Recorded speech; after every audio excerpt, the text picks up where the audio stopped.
echar la mirada hacia adentro, ¿no? Mirarnos un poco a nosotros mismos. Y lo vamos a hacer con una pregunta que es muy importante, que es: ¿sirve nuestra lógica navarra para hacer negocios internacionales?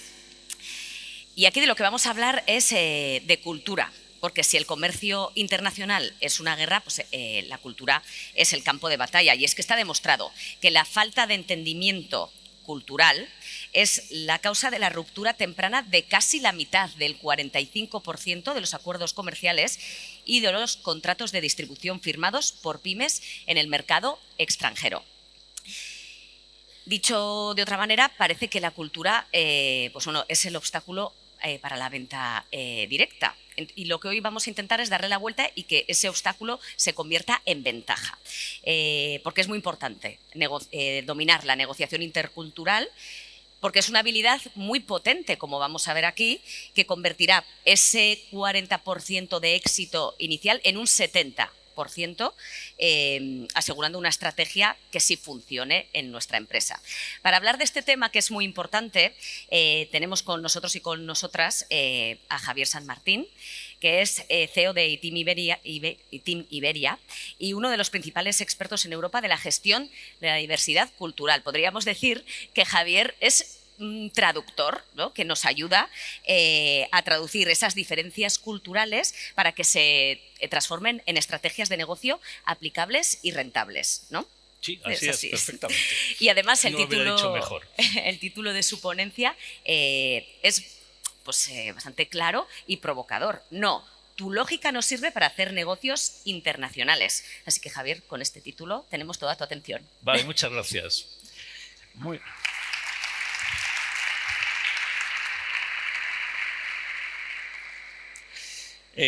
Buenos días, casi ya buenas tardes.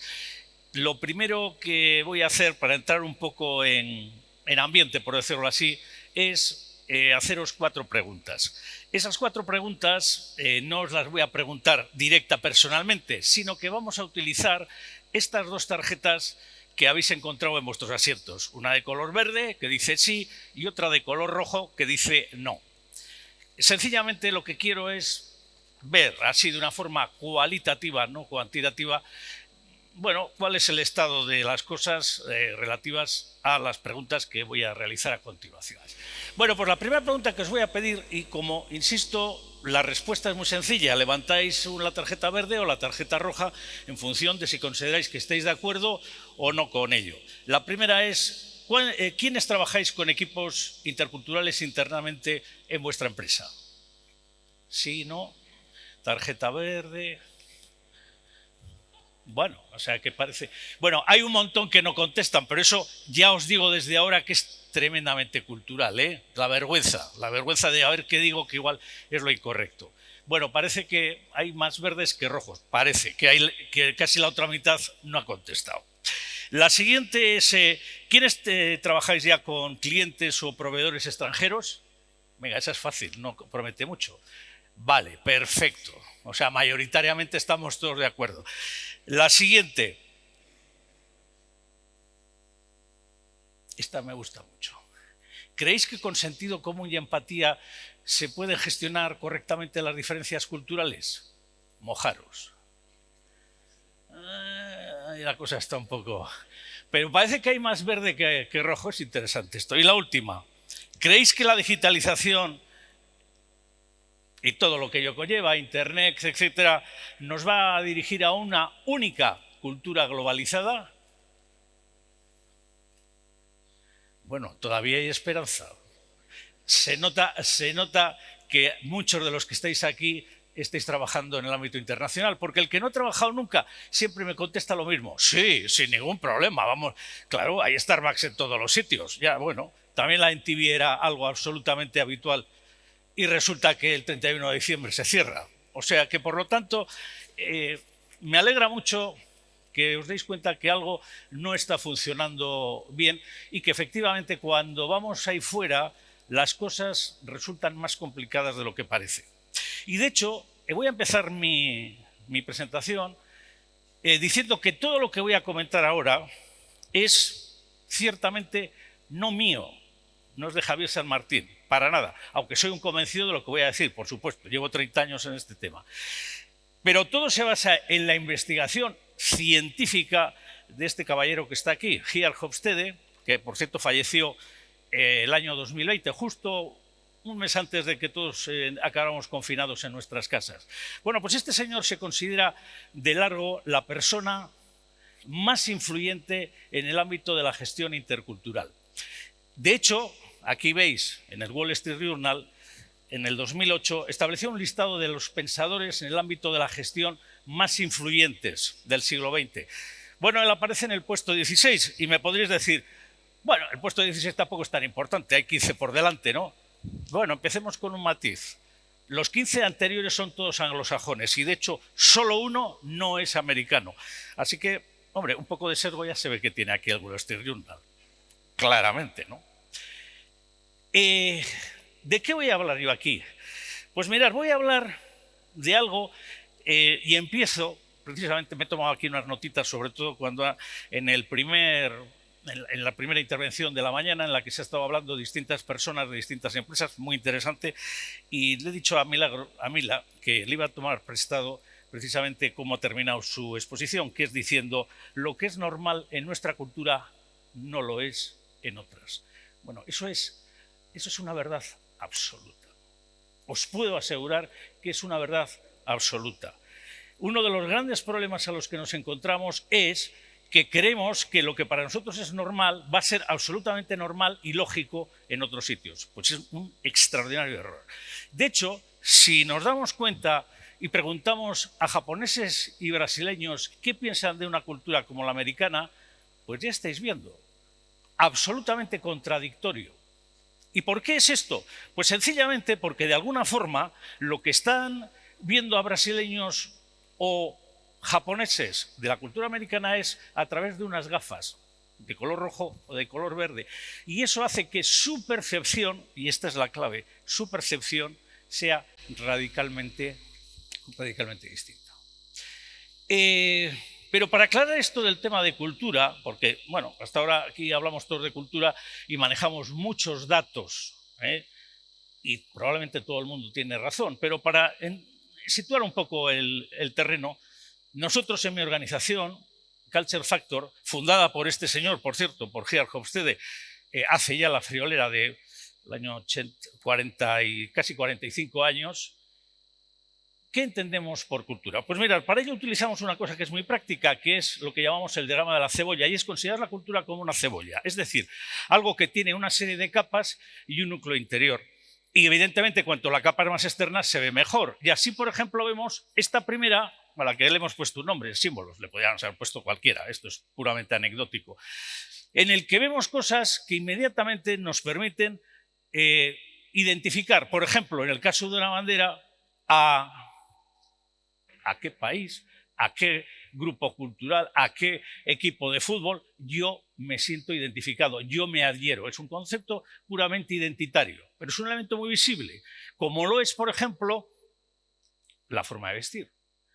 Estáis viendo ahí una chica que inmediatamente casi todos habréis reconocido, pensado, esa parece que es musulmana. ¿Por qué? Porque tiene un pañuelito, inmediatamente estamos pensando que es el hijab y consideramos que probablemente sea musulmana. Y es cierto, de la misma manera que estamos viendo ahí un grupo con chaquetas de cuero y gafas de sol oscuras, pues estos parecen un grupo de rock, heavy metal. Pues sí, efectivamente, son Scorpions, el grupo Scorpions. Y de la misma manera que podemos ver esos elementos externos, pues cosas tan simples como hacer un gesto así, que es ¿qué quieres decir? Que se dice en Italia. Bueno, pues este mismo gesto quiere decir eso es perfecto en el caso de Egipto y sin embargo, al revés, he dicho, en Grecia, y sin embargo, en el caso de Egipto quiere decir sé paciente. ¿Todos estos elementos son culturales? Sí. ¿Tienen importancia a la hora de crear conflictos? Muy poco, sinceramente. Hay otro segundo nivel que llamamos héroes, que son personas reales o ficticias que representan muy bien las preferencias emocionales de la gente, de la sociedad a la que nos referimos. Y aquí estáis viendo, por cierto, tengo que decir que tanto personajes reales como ficticios, es decir, de la misma manera que Estados Unidos tiene a Kennedy como un referente, Winston Churchill es un referente para Reino Unido. Y me dirá alguno, hombre, venga ya. Pues mirad, yo os voy a decir por qué lo tengo aquí metido. Porque hace 3 años, en un grado en el que yo doy el tema de negociación intercultural en la UPV, tengo la suerte de tener alumnos Erasmus. Y en este caso tuve británicos y les pregunté, oye, para vosotros, ¿quién es un líder? Y saltaron como un muelle, Winston Churchill. Edad, 22 años, hace 5. Es decir, ¿qué es lo que tendrá Winston Churchill? Pues tiene lo que para un británico es lo que debe ser una persona. Y lo mismo podríamos hablar de cosas como los cómics. Nadie se ha preguntado por qué DC Comics, Marvel, son todo héroes, hombres, mujeres, maravillosos, magníficos, que luchan ellos solos, uno solo, contra el mal. Y por supuesto, son magníficos, perfectos, etc. ¿Y por qué aquí nuestro, digamos, más conocido TVO es Mortadelo y Filemón? Bueno, enseguida lo comentaré. Hay que dejar un poco ahí pendiente. ¿O por qué Rafa Nadal siempre se ha estado excusando? Parecía que cuando ganaba siempre, bueno, esta vez he tenido suerte, quizás la próxima las cosas no serán tan claras. Y el que tenéis al lado, que todos habéis reconocido, su famoso grito de y todas esas cosas que hacía, este es un arrogante. Bueno, son unas preferencias emocionales distintas. Este tipo de personajes son una parte de lo que llamamos cultura, sí. ¿Es realmente lo que nos interesa? No, en el ámbito, insisto, de posibles conflictos. ¿O qué decir de los rituales?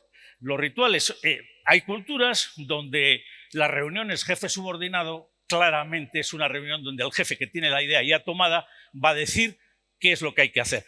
Lo vestirá en plan más o menos buen rollito, pero la realidad es que la decisión está tomada. Sin embargo, en otros casos, esas decisiones son realmente sometidas a consenso. Y es posible, en algunos casos, que un punto se esté discutiendo, y no estoy hablando de en teoría, sino de la realidad, durante todo un día.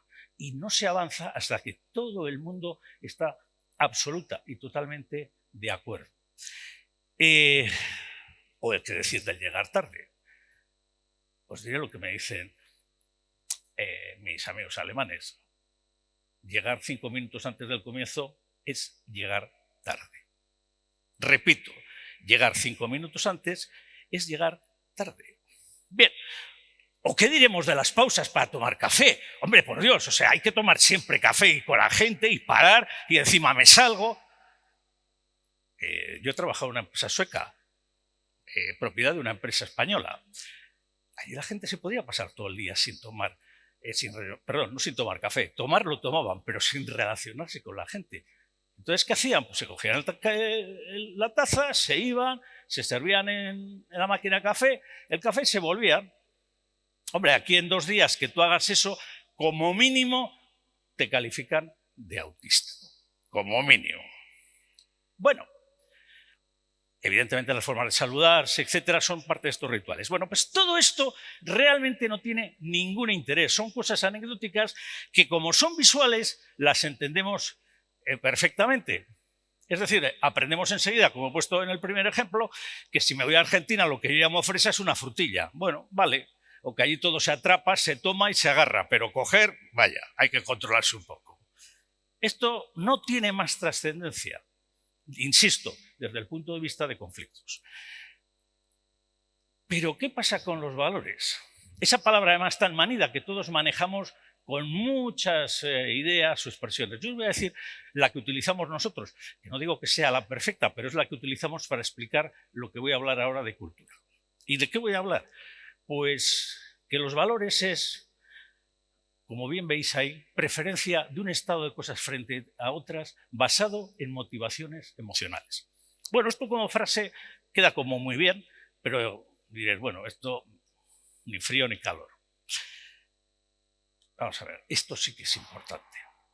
Aquí lo que estamos hablando es lo que yo considero que está bien y lo que yo considero que está mal. Por ejemplo, si yo pregunto aquí a todo el mundo algo, levantar una tarjeta, no preguntar, una tarjeta, la mitad de la gente no levanta la tarjeta. ¿Por qué? Joder, haber sido alguna tontería que están diciendo los demás. Eso es. Es decir, a mí me han enseñado que hay que mantener un perfil bajo, evitar distinguirse, etc. O ¿por qué resulta que cuando uno hace una pregunta directa en ciertas culturas, eso se considera que es correcto, lo adecuado y lo deseable, y sin embargo en otras, joder, alguien te dice algo y 10 minutos después dices, ¿cuándo pondrá el huevo? Porque no sé lo que me quiere decir. Es decir, en unas culturas lo que se valora es la comunicación directa y en otras la comunicación indirecta e implícita. ¿Y cuál es buena o cuál es mala? Todas. Esto obedece a una palabra un poco subversiva que os voy a soltar, sobre todo porque suena como un poco rara, que es estamos programados mentalmente. ¿Cómo que programamos mentalmente? Sí, sí. Nosotros hemos aprendido en la familia, en nuestros padres, en nuestro entorno social, en la educación, cómo uno debe comportarse en cada momento. Y evidentemente eso me genera unas pautas donde yo sé qué es lo que debo hacer en cada momento. Y si no sigo esas pautas, problemas.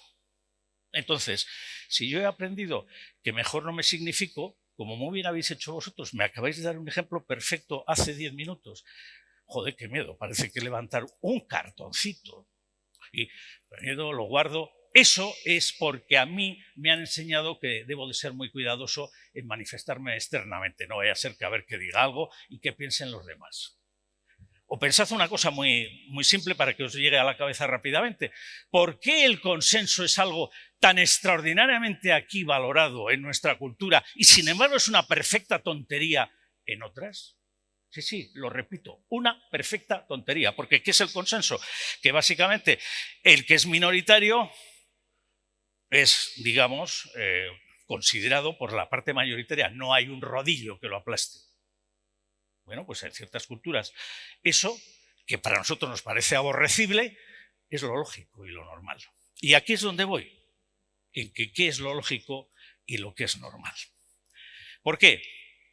Porque como habéis visto en esta brevísima exposición que os estoy haciendo, brevísima, sobre el concepto cultura, si yo pregunto en general ¿qué entendéis por cultura? Todo el mundo va a decir, hombre, pues cultura, temas de arte, de ciencia, de educación, etc. Perfecto. No seré yo quien diga lo contrario. Pero en sentido antropológico amplio, como acabo de decir, es programación colectiva de la mente humana que distingue a los miembros de un grupo categoría. Otro grupo categoría básicamente es una sociedad, no vamos a entrar en diferenciación. Esa programación colectiva, no individual, colectiva, es la que hace que si yo estoy en San Francisco, en la Coit Tower, visitándola, estoy hablando de un ejemplo personal mío, y oigo un grupo de gente montando un follón, eso ya sé yo de dónde son. O, como le pasó a un íntimo amigo mío, estando en el metro de Londres, Central Line, esa es la que es la roja, Tottenham Court Road, una estación que seguro que muchos conocéis de maravilla, pues resulta que de repente por los altavoces se dice, oye, bueno, se esperan retrasos en la frecuencia de los trenes y tal, así que por favor, pues les pedimos disculpas y tal. Y mi amigo se vuelve hacia a su compañero y le dice, oye, pero esto, joder, ¿qué pasa? Y miran alrededor, imaginaros un andén completamente lleno de gente. Y bueno, uno estaba ahí con los móviles, otro con una novela. Ahí va. ¿Pero qué pasa aquí? O sea, nadie se está preocupando. Se va al customer service, o sea, la atención al cliente. Había solo otra pareja, pensad, todo un andén lleno de gente, otra pareja preguntando qué pasaba, qué es lo que sucedía. Tengo que deciros de dónde eran. Bueno, pues esa tensión emocional de qué es lo que pasa, esos nervios que automáticamente a mí se me generan en los cambios, etcétera, no es algo que esté grabado en nuestro ADN. Es una forma de comportamiento, un patrón, un código de conducta que hemos aprendido. Hemos aprendido. Y os lo digo ya aprovechando este comentario. ¿Por qué para nosotros los cambios siempre es algo negativo? Cuando la realidad es que los cambios no son ni buenos ni malos hasta que no se vea el resultado. Pero ¿por qué el cambio en sí mismo? Y si no, a ver si alguien se atreve a decirme que no haya dicho en su vida alguna vez, todo el día estamos cambiando, esto es un desastre. Para nosotros cambiar es negativo y el hecho del cambio no lo es el resultado del cambio el que lo es. ¿Por qué tenemos eso? Bueno, pues eso es parte de esa programación mental. Que como digo, y lo he comentado antes, forma parte de eso que hemos ido aprendiendo en nuestra vida. Hombre, sí que es verdad, y con ánimo de dejar las cosas claras, que la programación mental, podríamos decir que la dividimos en 3 niveles. Hay una que es propia de la especie, ¿no? Nosotros ya sabéis que somos encima, además, una especie terminal, el Homo sapiens. Nos hemos cargado a todas las demás, todos los homínidos, por eso se llama así en antropología, especie terminal. Bueno, tenemos exactamente las mismas reacciones de felicidad y de tristeza, generalmente, en cualquier parte de este mundo, el tercer planeta del sistema solar. Y eso es lo mismo para un aborigen de Papúa Nueva Guinea que un estadounidense. Exactamente igual. La forma de manifestar esa alegría o tristeza es otro tema. Y esto es lo que estudia fundamentalmente la antropología. Luego hay una parte que es propia de cada uno, que afortunadamente es lo que hace que todos nosotros seamos distintos, el carácter individual. Y eso es lo que estudia fundamentalmente la psicología, y ahí Freud y Jung tienen mucho que decir. Ahí hay una parte afectada por lo que hemos visto y una parte de las características propias que surgen de esa recombinación de los genes de nuestros padres, ¿no? Así de sencillo. Pero hay una tercera, que es el centro, y esa que pone ahí cultura, que es colectiva por grupo, es decir, aprendida y que nos hace actuar de una determinada manera en un determinado sitio. Y saber cómo tengo que actuar en cada caso para que, vuelvo a decir, se considere que eso es correcto. ¿De acuerdo? Pensad, si... Bueno, suelo poner este ejercicio, solemos hacer muchas veces, ¿no? En mi organización, y además este ejercicio es que ni siquiera lo he puesto yo esta pregunta, pero es así, y os lo digo. ¿Por qué en España, cuando alguien está haciendo una presentación, la gente se pone a hablar entre ellos como si no tuvieran ningún interés en lo que está diciendo el ponente? Esto es ejercicio no mío, sino de mi organización, es decir, esto es consecuencia de lo que se percibe. Y yo os diré qué es lo que pasa. ¿Sabéis lo que pasa? Porque claro, inmediatamente pones una serie de posibles respuestas y bueno, los españoles no tienen ningún interés en lo que se dice, están más dedicados a pensar lo que se va a hacer el fin de semana, así unas cuantas un poco absurdas. Pero ¿cuál es la real? Y enseguida la vais a identificar. Si yo digo algo que coincide con una experiencia que hayáis tenido, inmediatamente digo, joder, eso me recuerda a esa experiencia que he tenido, qué bueno es esa idea, esto lo tengo que compartir. Y tengo inmediatamente una necesidad tremenda de transmitir esa idea a los demás. Pero en vez de levantar la mano como se haría, por ejemplo, en ciertas culturas, no voy a entrar en detalles ahora, pero por ejemplo el mundo anglosajón o el norte y centro de Europa, sería levantar la mano y decir, oye, esto me recuerda, mira, he tenido esta experiencia y me parece muy interesante. Joder, eso dices, levantar la mano, por favor, mejor me quedo aquí con las manitas guardadas, vaya a ser que diga alguna tontería, me echen alguna bronca, pero claro, la tensión interna la tengo. ¿Y qué hago? Le cojo al de al lado y me pongo a hablar. Yo que estoy aquí, lo que veo es que no hago más que decir, si hay preguntas, nadie levanta la mano y de repente veo a gente hablando entre ellos. ¿Cuál es la conclusión? Estos son objetas, como mínimo.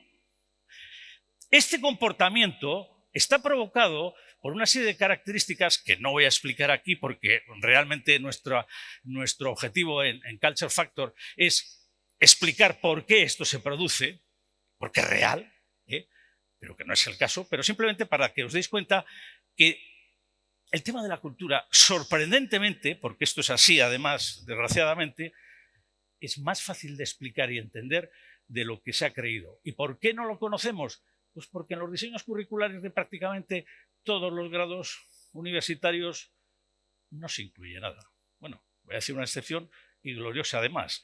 Aquí, y como ha dicho un colega mío, no lo digo por hacer la pelota, bueno, también sí un poco, ¿por qué no? Pero no, por reconocer la realidad. El gobierno de Navarra ha conseguido y ha organizado con la UNA un máster de Relaciones Internacionales donde este tema se le dedican 16 horas. Y el nivel de satisfacción de la gente, pensad que hay gente que viene de fuera, es fantástico, pero es que esto me lleva pasando los 20, 25 años que me he dedicado a este asunto, porque de repente todo el mundo empieza a reconocer comportamientos que sí sabe que pasan, pero que no sabe por qué pasan. Y ahí está la clave. Bueno, pues para aclarar un poco todo esto, un señor, como antes he dicho, que es Hofstede, se planteó cómo analizar esos valores, esas cuestiones que son difíciles de visualizar, de ver. Y analizó 5 conceptos. Voy a poneros simplemente ejemplos que nos permiten visualizar estas características y, sobre todo, lo que él consiguió es tratar esto de cuantificarlo, que no lo voy a comentar ahora, pero tratar de buscar una serie de métricas que pudieran valorar estos aspectos de jerarquía, de lealtad, de motivación, de incertidumbre y de perspectiva ante la vida, que son unas formas indirectas de poder visualizar esos valores que son ocultos, porque no los podemos ver por definición. Bueno, esta primera de jerarquía, que es en definitiva cómo subordinados y superiores se ven mutuamente, especialmente aquellos que tienen menos capacidad de decisión, y se explica muy bien en este ejemplo. ¿Veis este ejemplo? Bueno, pues esto es en una revista que es de Easy and Game, en el que aparecen 3 personas publicitando el final de liga en Tailandia. Las 3 personas representan a los 3 equipos primeros que se juegan el campeonato el fin de semana, y las 3 tienen la misma posición. ¿Os imagináis cuál es? Algunos podríais pensar, bueno, puede ser el capitán, el director deportivo. No, el dueño. En una cultura muy jerárquica, todo pasa por el máximo responsable. ¿O qué decir de esto? Este es el fallecido ya hace 10 años rey Bhumibol de Tailandia. Como veis, el primer ministro es ese que está de rodillas. Y diréis, bueno, claro, hombre, esto ha cambiado, han pasado ya 12 años. Totalmente de acuerdo, ha cambiado muchísimo. Ahora está el hijo, pero la gente sigue de rodillas. ¿Así? Esta me encanta especialmente. Esta foto es antigua, lo cual me interesa mucho más porque los temas de jerarquía parece que a medida que avanza el tiempo las cosas se reducen. Por lo tanto, uno pensaría que si esto ha pasado en Suecia, ¿qué pasará en otros sitios? Aquí estamos viendo a un grupo de personas esperando para sacar dinero. Y estamos viendo a una persona que está en muletas esperando. Y el pie del periódico lo que dice básicamente es en sueco, creedme, ay, qué vergüenza, una persona en muletas esperando y nadie le cede el puesto. Bien. Lo que no dice el periódico es que ese señor en ese momento era el primer ministro. No digo más. Hay un segundo concepto muy importante, que es el concepto de la lealtad, a uno mismo o a los demás. Hay culturas donde lo más importante soy yo y después yo. Así de sencillo. Y hay otras donde, bueno, hablamos de nosotros. Yo cuando de pequeño iba, es parte de mi familia, por eso me siento enormemente satisfecho de estar aquí en Pamplona, iba a Mendavia, ¿sabéis lo que me preguntaban inmediatamente? ¿Y tu hijo de quién eres? No quién eres, sino, tú eres Sada. Sada, claro, sí, joder, sí, ya conozco Isidoro, Lorenza. Es decir, no es importante quién eres, sino a qué grupo perteneces. Este es el concepto. Y sin embargo, en otras culturas, el grupo al que perteneces es absolutamente irrelevante. De hecho, en la publicidad veis aquí un ejemplo en el que claramente se orienta al individuo, ¿no? En el mundo de conformidad algunas cosas se hacen para los individuos. Y sin embargo, en Cathay Pacific siento que soy parte de un gran equipo, un equipo donde todo el mundo se siente importante. Exactamente todo lo contrario. O está Nico Marco de Inversiones. ¿Con quién debería hablar? Claro, es que yo sé que en ciertas culturas no es tan importante a quién te diriges, sino quién es el que te puede abrir la puerta, quién es la persona, el intermediario clave para poder hacer algo. Bueno, esta es una foto que me la mandaron además mis colegas, no recuerdo si fueron de Centro Europa, es evidentemente en la pandemia. Luego me dijeron un día que habíamos ganado 6 algo a Alemania. Estáis viendo, los alemanes respetando estrictamente, no es un fotomontaje, ¿eh? Es real. Y sin embargo, la selección española, bien juntitos, haciendo grupo y tal. Bueno, eso quiere decir que nosotros tenemos un carácter mucho más de grupo, por eso el trabajo en grupo es enormemente natural y fácil en nuestra cultura y es tan extraordinariamente difícil en culturas como la estadounidense. Recordad que la NASA estampó una sonda en la superficie marciana. ¿Causa del problema? Pues que resulta que todos los proveedores trabajaban en el sistema métrico decimal y el control de la misión en pulgadas, pies y yardas. Y dices, pero hombre, ¿es que no se han juntado ni una sola vez? ¿Es que no han intercambiado ni un solo papel? Y esta es mi favorita en temas de comunicación. A esta chica, periodista, por cierto, hace un año, esto es noticia de hace un año, la denuncia un vecino y le detienen por desacreditar al ejército ruso. ¿Os imagináis por qué? Hombre, no me digáis que no, esto es clarísimo. Lleva algo amarillo sobre fondo azul. Joder, está haciendo publicidad de Ucrania. Vale. Esta forma de leer entre líneas es típico de ciertas culturas. Y además la comunicación se realiza siempre así. Es decir, no es lo que yo digo, sino lo que se dice. ¿Cómo se dice? Perdón. China, por ejemplo, es una cultura que nosotros llamamos muy colectivista. Es un ejemplo. Todos los países latinoamericanos, exactamente igual.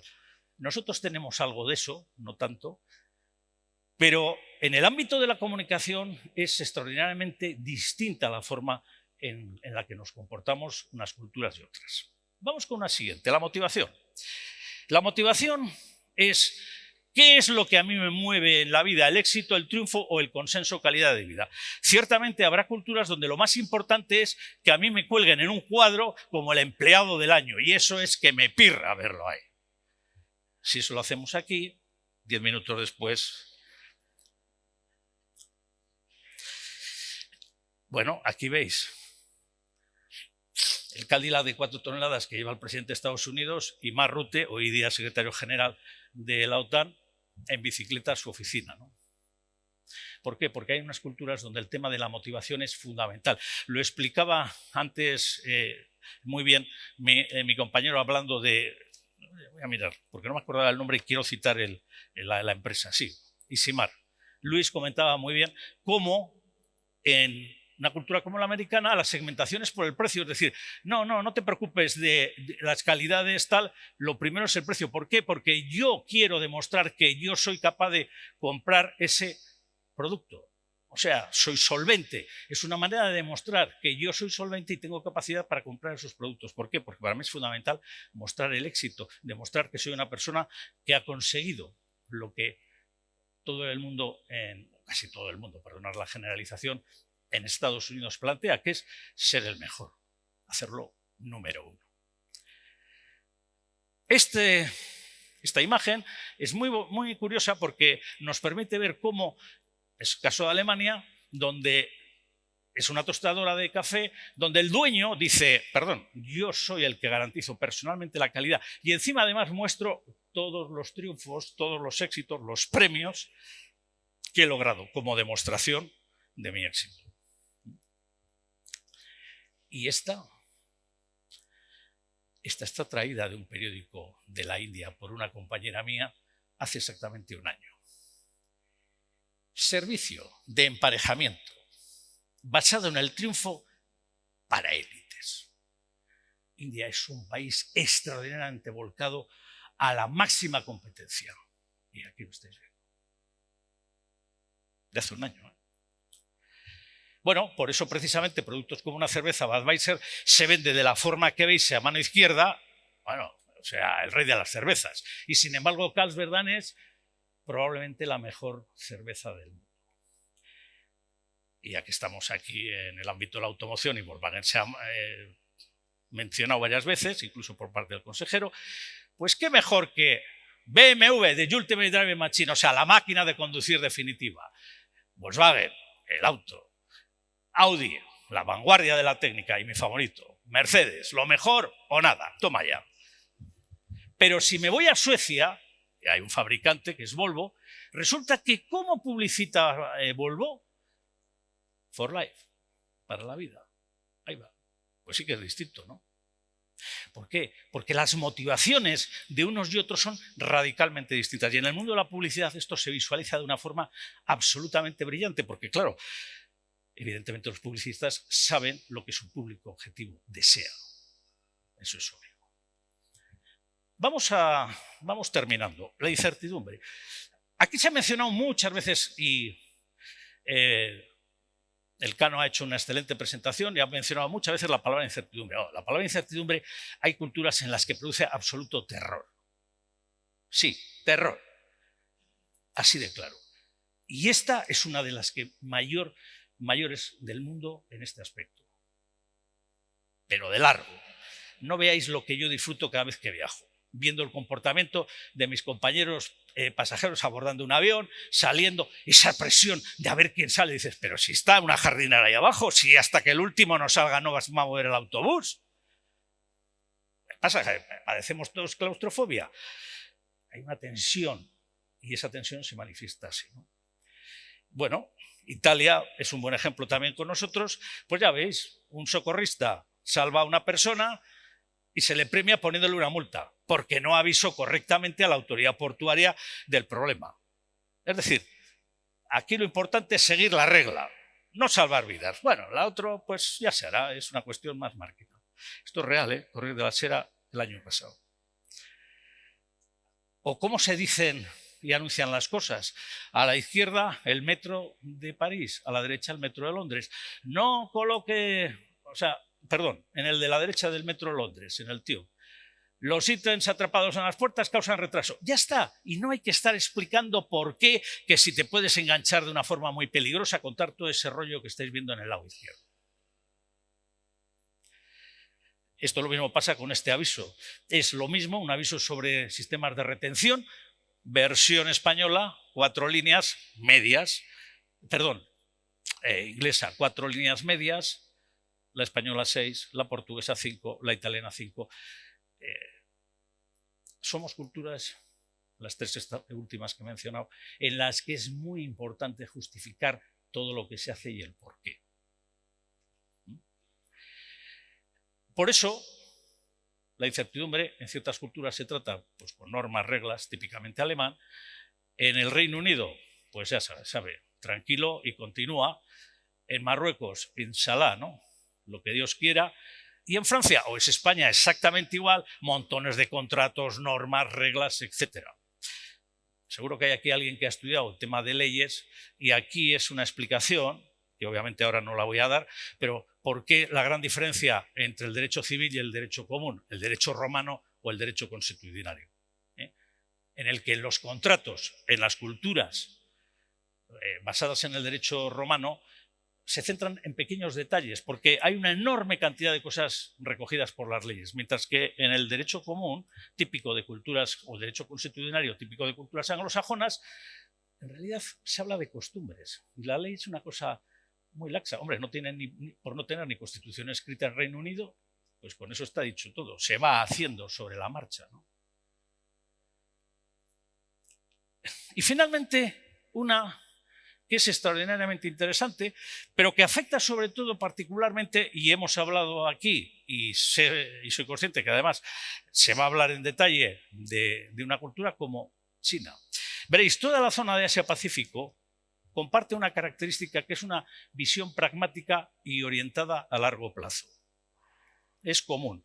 Y esta visión pragmática orientada a largo plazo se muestra, de nuevo, voy a poner ejemplos muy concretos, pues en este ejemplo, ¿no? Este es Deng Xiaoping, el auténtico arquitecto de la gran revolución que ha supuesto China, y que decía, y esto me han asegurado que esos caracteres chinos lo dicen, pero lo ha dicho chinos, claro, yo no hablo chino.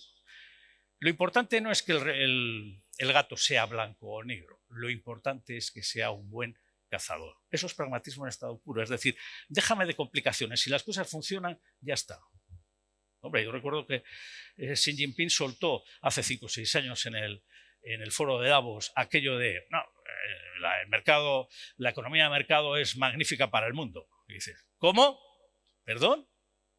¿Lo estás diciendo tú? Responsable, el máximo responsable de la economía más grande dirigida del mundo. Bueno, ¿me funciona? Pues sí. Como me decía el otro día un chino, hablando de todo el desarrollo que se está produciendo en China. Dice, hombre, en mi familia somos conscientes de que hay mucha corrupción, que se cometen muchos atropellos, etc. Pero nos va bien. Ya está. Eso es pragmatismo en estado puro. Es decir, a mí me va bien, ¿para qué me voy a complicar la vida?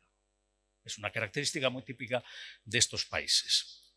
Y aquí, casualmente, y no estaba preparado, coincido con el vídeo que se puso de inicio, pero es que es perfecto para explicar la diferencia entre el carácter normativo de las culturas occidentales y el carácter mucho más pragmático de las orientales. Y leo, Thomas Jefferson, padre fundador de Estados Unidos, de la República, ¿no? En materia de estilo, nada con la corriente. En materias de principios, aguanta como una roca. Bueno, Bruce Lee, no voy a contarlo porque lo hemos visto en vídeo. Be water, my friend, ¿no? Sé flexible, adáptate continuamente. Eso es un ejemplo característico de estas culturas.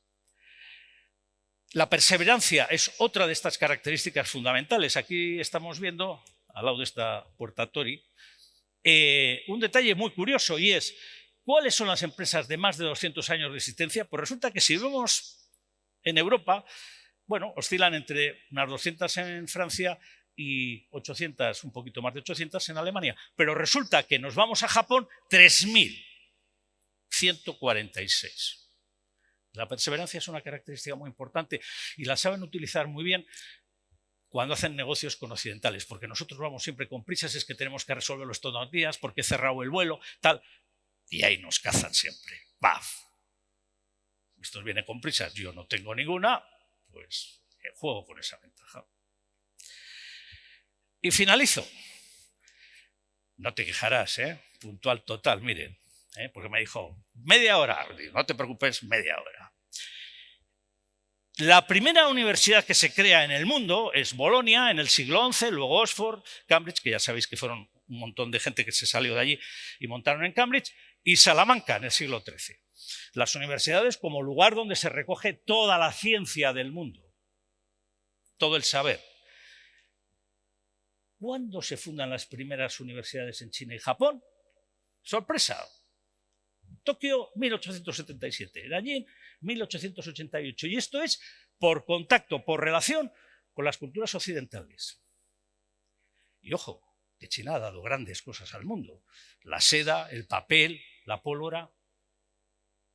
Pero ¿hay algún chino que haya descubierto algún principio físico, químico, matemático? Evidentemente no estoy hablando de los últimos 20 años, sino hasta, digamos, hasta el siglo XX. Cero. Absolutamente. ¿Y por qué? Porque en estas culturas el concepto del por qué, la razón de las cosas, no tiene importancia. Lo que importa es si las cosas funcionan. Pues bien, estas características, que he explicado así de una forma muy ligera, conforman o explican muy bien esos valores que de otra forma son absolutamente imposibles de visualizar. Mediante el análisis en detalle de estas características y mediante el empleo de métricas se puede comparar y se puede decir, pues mira, este país es así, está así, aquí podemos tener problemas o aquí no. Es decir, cuantificamos algo que hasta que llegó Hofstede resultaba casi imposible. Y tengo que decir que en el mundo de las ciencias sociales hablar de cuantificación es como mencionar al diablo. Pero hasta los más duros reconocen, oye, esto da pautas y orientación. Esta es la idea. Y termino como empecé. Lo más importante, lo que es bueno y normal en nuestra cultura no lo es en otra. Y esto es algo que debemos tener en cuenta. Muchas gracias.